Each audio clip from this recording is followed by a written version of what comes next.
Okay, you might have noticed that I've applied clay to my guy here.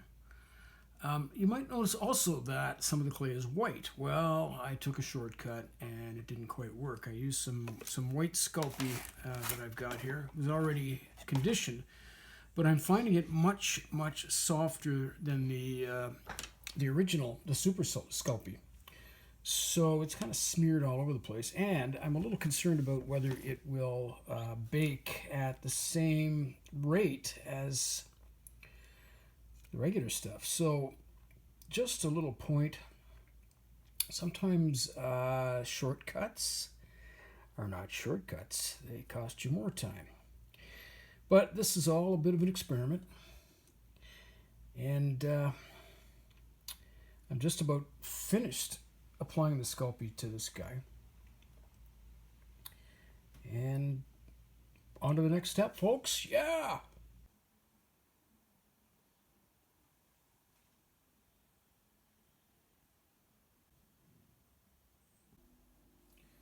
So while I'm waiting for Apple Chat to set up because of a dumbass email problem, I'm going to paint one of this guy's eyeballs.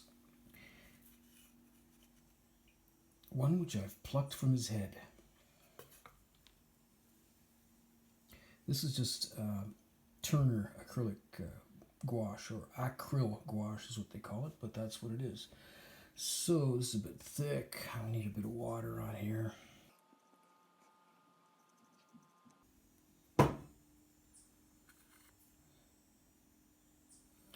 And it goes on there quite well.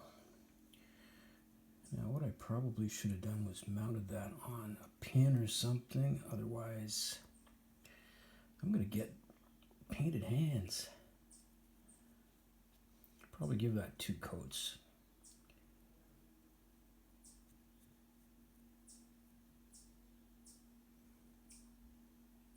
Damn. Should have thought of that earlier. I'll let that dry. Well, Apple still hasn't come back with the chat to help me, but I tried the pin technique, but it won't go into this plumber's epoxy. So I'm going to try something else here. And that is a small drill. So I'm trying to find the optimum place to drill this. Not on the flat side. I think it's right about there. Now, I just want to put a very small hole in there. I don't want to drill my hand either.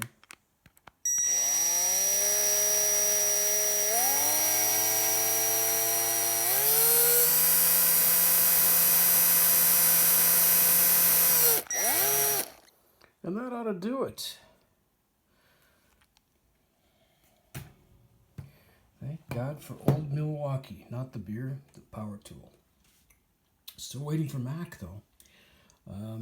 I was thinking of buying stock in Mac because the shares just split, but you know what? I'm thinking, as much as I love Mac, you know what? This ain't working for me. Maybe what I need to do is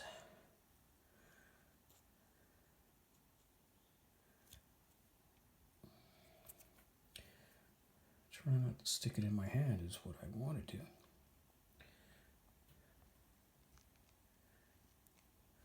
Basically, I just want it to support the eyeball so I can paint it. So, what I need is something a little bit thicker or a slightly deeper hole, so let's try this.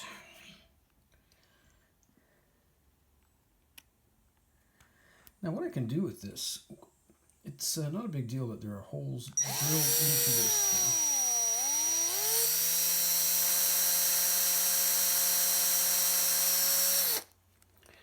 Because many animated features use eyes that are drilled, and then to move the eyes around, you simply take the pin, which I lost, and you stick it in there, and you move the eyes. I'm going to paint, obviously, a pupil and iris around here.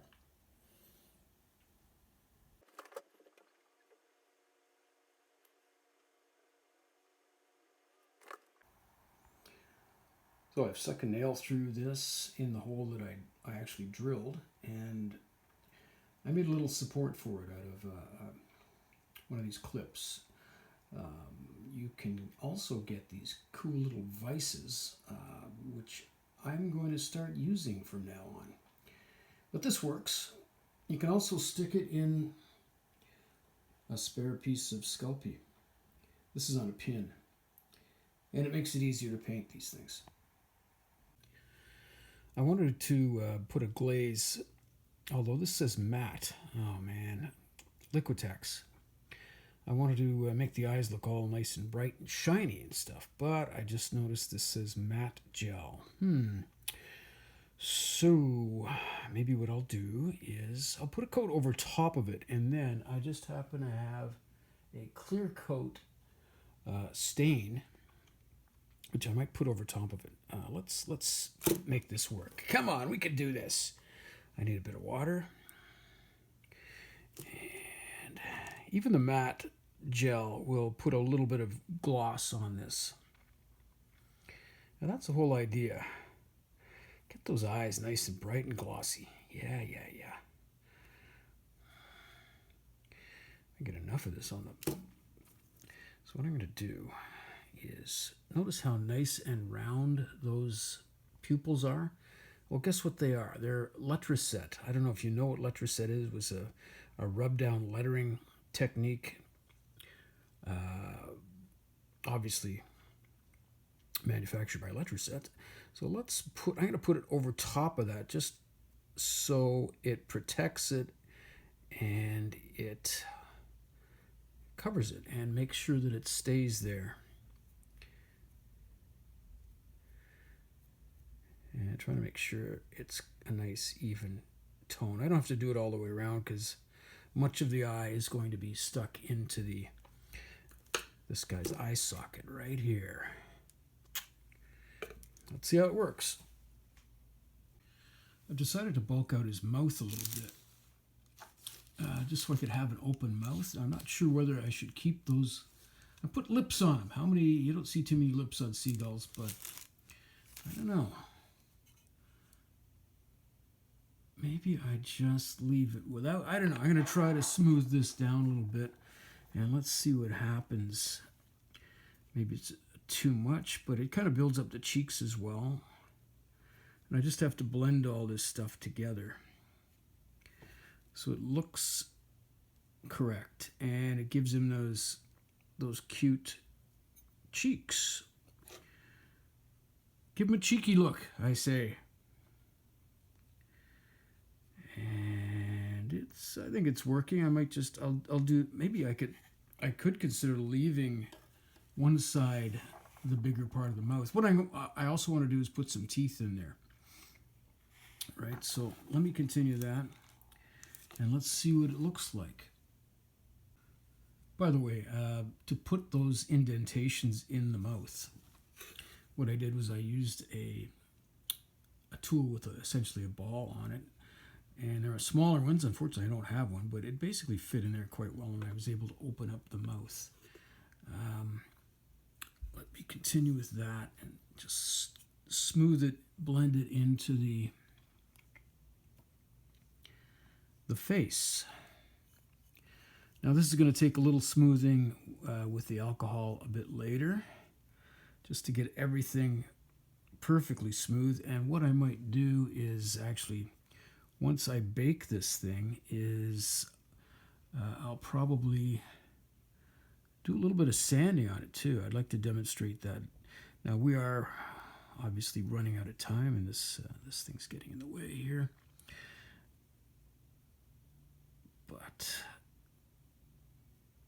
I strongly suggest you get the model in because it is worth a lot. So I'm having a bit of trouble getting in there with the large circles, so let's try. This little spoony thing here has been very useful. Now, I'm going to try to figure out how to put teeth in there.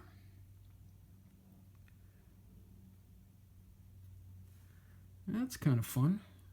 Maybe you know what, maybe what I do is leave, you make these decisions as you go along. Maybe I make that one side of the mouth bigger and just keep the smaller side.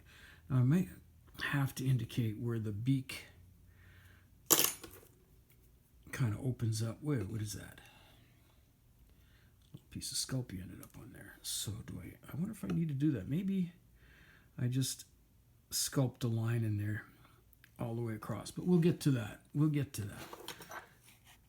All right. On to the next step. Oh, what the heck. Let's put the bigger lips on him on this side. So it's a bit of a trick to do this. And the lighting isn't that good in here right at the moment. Let's bring that down so you can see. Well, that's about as far as I can go. But what I'm going to do is just put a roll of Sculpey over that mouth opening. And once again, what I have to do is, first of all, flatten and get that helmet out of the way, and then blend it with all the various tools that I have here. And it's going to look a little bit more like that. Maybe bring it down a bit. Use a tool. Yeah, that's better. And I like these, the tool with the ball on the end of it seems to work quite nicely.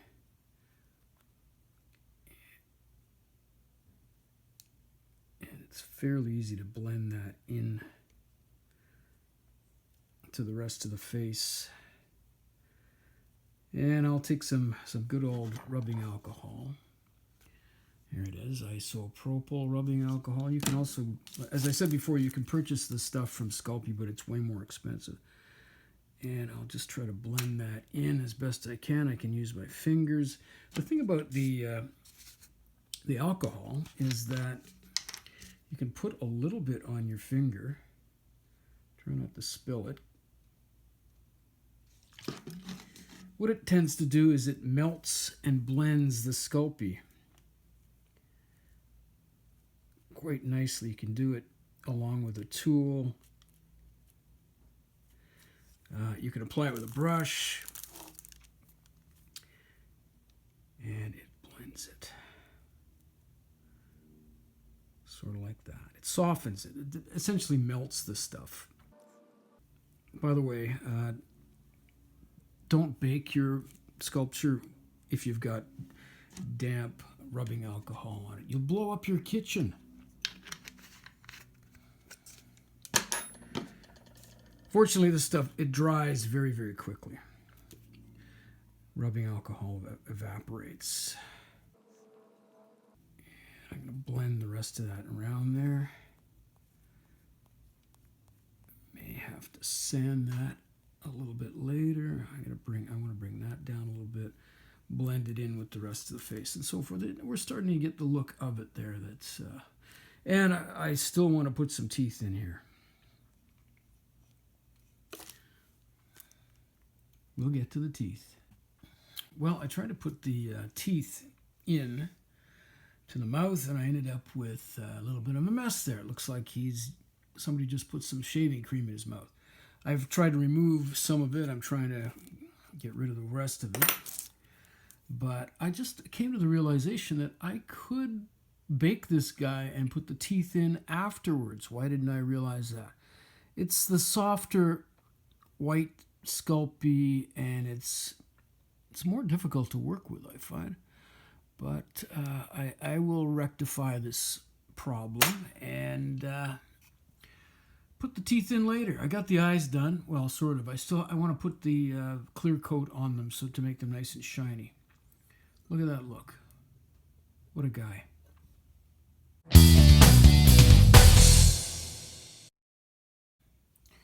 I made the teeth finally out of some white Sculpey, and I tried baking it, but not with an oven. What I did was I used a heat gun. And there's the results. You can see it actually burnt a little bit, but I'm finding that the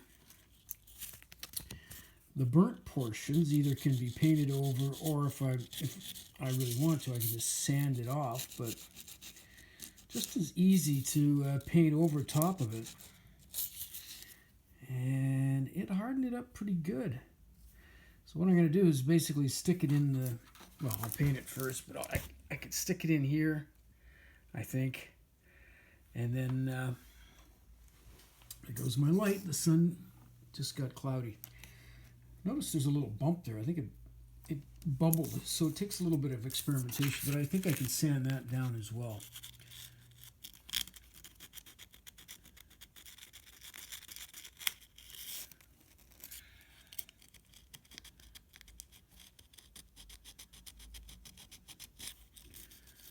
It seems to sand reasonably well. I'll finish it off.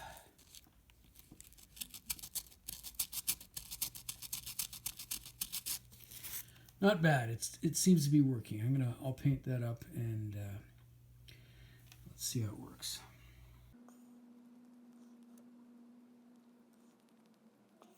And I think we got some pretty good teeth in there. Just a matter of cleaning it up, smoothing it a little bit with some of the curved tools, and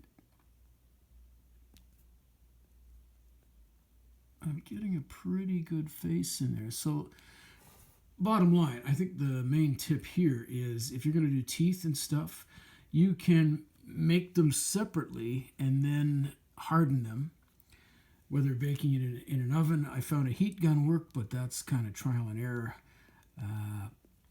I didn't know what temperature to put it on. And some of it was turning brown, so I'm going to have to touch up a bit of it, but it worked. It hardened them up. And then I just stuck them in the face, and I'll bake the whole thing again as per instructions, which is 275 for 15 minutes for 1/4 inch. But I've heard that it's best to kind of slow things down. Lower temperature, a little longer time perhaps. Keep an eye on it, of course, and make sure it doesn't brown up. But the beauty of it, if it does brown, you can paint over it. It's not a big deal. You can sand it off. We get there. We get there. It's all trial and error. This is all about learning. You're here to make mistakes and basically screw up. But eventually you get it right, and that's the whole idea. Keep trying until you get it right. Talk to you soon.